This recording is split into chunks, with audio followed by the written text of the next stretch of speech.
तो आम्ही वेळोवेळी लोकांना दुबार मतदार असेल, हात तपस्या असेल, पैसे वाटताना त्यांचीच लोक पकडले, त्यांनी एकमेकांची लोक पकडले, त्यांच्या पणावर कारण कारण ते हरले कंपनीची हरलेली आहे. हरलेल्या माणसांनी नाही तर जाणं आता मतदान हा आपल्याला काही नवीन विषय नाहीये. पण तुम्हाला जो मी प्रश्न विचारला मतदान केलं का, त्याच्याऐवजी आता असा प्रश्न विचारला पाहिजे, काय शाही पुसली काय? यावेळेला भाजप आणि त्यांच्या मित्रमंडळींनी पुरेपूर प्रयत्न केला किंवा प्रयत्न करण्याचा प्रयत्न केला. त्याच्यामध्ये दुबार मतदार असतील, ईव्हीएमचा खेळ असेल. आता तर ज्या काही बातम्या येत आहेत त्याच्यामध्ये एक मिनिट जरा एक पहिलं ही बातमी आले, बाईचं नाव रवींद्र असेल का? ही आत्ताची ऑनलाईनची बातमी आहे. बाईचं नाव रवींद्र असेल का? पुरुष मतदाराच्या नावाच्या पुढे बाईचा फोटो. ह्याच गोष्टी आम्ही मोर्चा काढूनही सांगितल्या होत्या, निवडणूक आयुक्तांच्या समोर ठेवल्या होत्या. त्याच्यानंतर शाई पुसल्या जाण्याच्या तक्रारी येत आहेत. आता माझ्याकडे एक व्हिडिओ आहेत, मला वाटतं कल्याण डोंबिवलीमध्ये सरळ सरळ भाजपच्या उमेदवारांच्या नावाच्या पाट्या तिकडे ठेवून तिकडे केंद्र चालवलं जाते केंद्रामध्ये.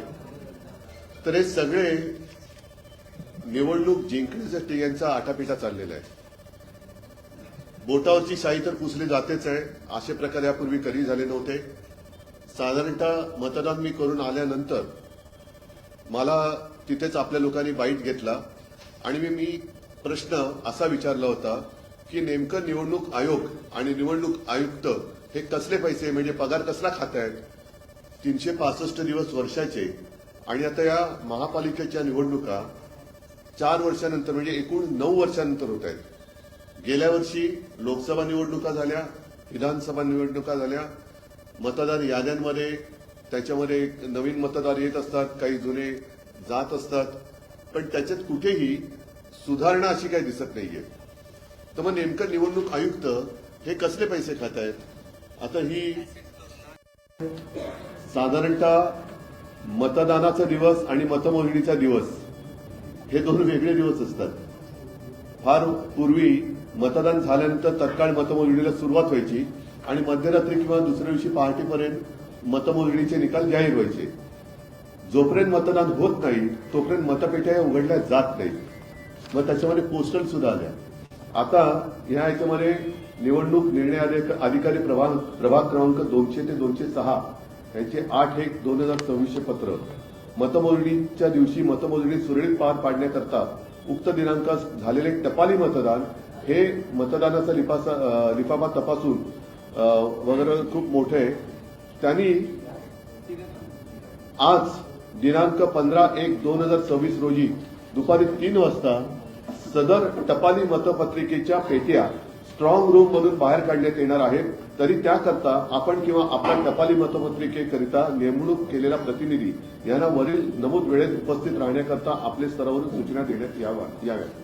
हे काय चाललेलं आहे? म्हणजे कोणता प्रकार किंवा कसली लोकशाही आहे?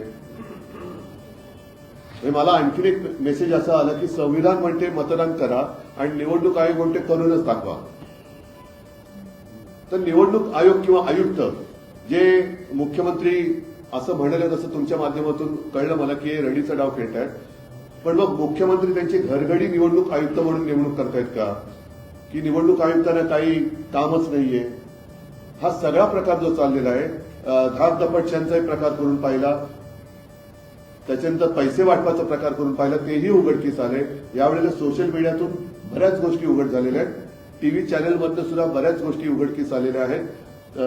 अगदी मी परवा ठाण्याला गेलो होतो आणि मी आणि राज आमच्या उमेदवारांना सुद्धा कोटींची ऑफर करून त्यांची उमेदवारी मागे घेण्यासाठी प्रयत्न करण्यात आला. म्हणजे सगळ्यात साम दाम दंड भेद एवढी खा कशासाठी सुटली यांना? का एवढी तुम्हाला ही महापालिकेची निवडणूक, नगर परिषदेच्या निवडणुका म्हणजे मला असं वाटतं की यांच्याकडे महायुतीकडे कर्तृत्व काही नाहीये. म्हणून वाटेल ते करा. तिकडे गणेश नाईकांकडे त्यांचं मतदान केंद्रच फरार झालं. म्हणजे टांगा आहे की नाही जागेवर मला माहित नाही, पण मतदान केंद्र फरार. त्यांच्या टांगा दुखल्या फिरून फिरून. या मतदान केंद्रात गेले, इकडे नाही, त्या मतदान केंद्रात 4 तास लागले त्यांना. म्हणजे हे मंत्र्याची हालत आहे. टांगा दुखल्या, केंद्र फरार. टांगा पलटी नाही झालं, पण त्यांच्या खेट्यावरून टांगा दुखल्यात. आता डोक्यावर हात मारावा की पाय चेपत बसावे, हा गणेश नाईकांचा पुढचा प्रश्न असेल. पण ह्या सगळ्या गोष्टीवरती इलाज करायचा असेल तर मला असं वाटतं निवडणूक आयुक्तांना तत्काळ निलंबित करून त्यांच्यावरती कारवाई केली पाहिजे. कारण हे बसल्या जागी फुकटचा जनतेचा पैसा खात्यात आणि सत्ताधाऱ्यांची लाचारी करतायत, असंच मला नाईलाजाने म्हणावं लागतंय. बरं, आता मी सांगितलं की ते काय त्याचं नाव रवींद्रच्या नाव पण बाईचा फोटो, ते काय मग त्यांची ओळखच पुसल्या तिकडे. गणेश नाईकांचं मतदान केंद्र फरार आहे. अनेक ठिकाणी, काय ठिकाणी म्हणजे ठाण्यामध्ये मला अशी तक्रार आली की तिकडे कोणी मार्गदर्शन करायलाच नाहीये कोणाचं मतदान कुठे आहे. त्याच्यानंतर आता मी तुमचीच बातमी दाखवली ना की सरळ भाजपच्या उमेदवारांच्या नावाच्या पाट्या तिकडे केंद्रामध्ये. त्याच्यावरती काय उत्तर त्यांचं? हा लोकशाहीचा खून करण्याचा प्रकार आहे. ह्याला मोदींना जे 1 नेशन 1 इलेक्शन पाहिजे ते एवढ्यासाठी पाहिजे की एका वेळेला सगळीकडे गोंधळ घालून काही वाटेल ते करा, पण सत्ता काबीज करा. आणि तुम्ही जे म्हणालात तर या निवडणुकीत ही चढती बाजू आहे. लोकसभेच्या वेळेला कळलं, विधानसभेच्या वेळेला आणखीच कळलं. त्याच्यानंतर दुबार मतदारांचे आम्ही गणतीच्या गटते हे त्याला दिले. त्याच्यानंतरही आज देखील काही ठिकाणी दुबार नोंदणीची नावं आमच्या लक्षात येत आहेत. काही ठिकाणी ओळख बदलांचा चाललेला आहे. काहींची मतदान केंद्र गायब आहे. शाही पुसली जाते. शाही पराभव नाही, त्यांचं कुभांड जे आहे ते आम्ही फोडतोय. नाहीतर आम्ही एवढे ताट मानेने त्यांच्यासमोर उभे राहिलोच नसतो. त्यांचा जो काही एकूण दरोडा घालण्याचा प्रयत्न आहे तो आम्ही वेळोवेळी लोकांसमोर आणतो आहोत. मग ते दुबार मतदार असेल, धाक दपटचे असेल, पैसे वाटताना त्यांचीच लोक पकडलेत, त्यांनी एकमेकाची लोक पकडलेत. त्यांच्या पराभवाची कारण, कारण ते हारलेले आहेत. देवेंद्र फडणवीस आणि त्यांची सगळी चोर कंपनी ती हारलेली आहे. हारलेल्या मानसिकतेमुळे त्यांना हे असले गैरप्रकार करावे लागतात. नाहीतर जा ना लोकांसमोर, जसे आम्ही जातो तसे.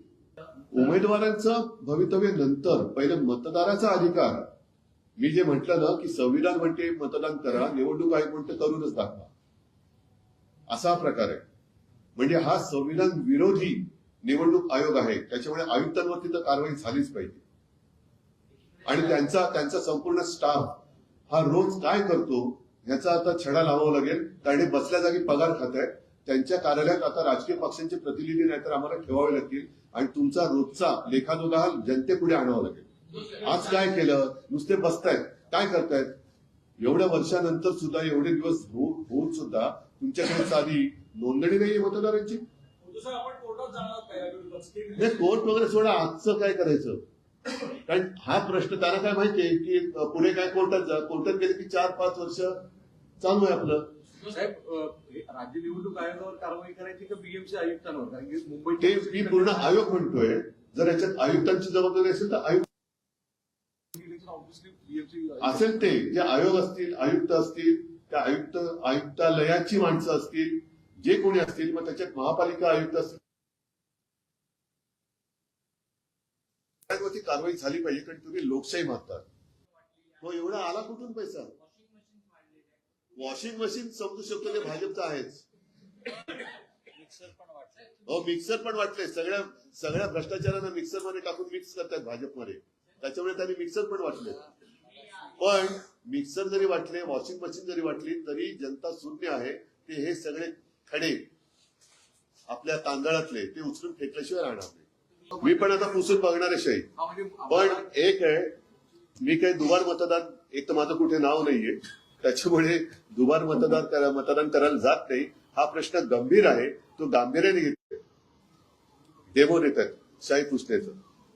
आणि हे एवढं जर का ढळढळीत सत्य, बोटावरची शाही जाते हे सत्य देवेंद्र फडणवीस आणि आयुक्त किंवा निवडणूक आयोग नाकारत असेल, म्हणजे ह्यांची मिलीभगत आहे.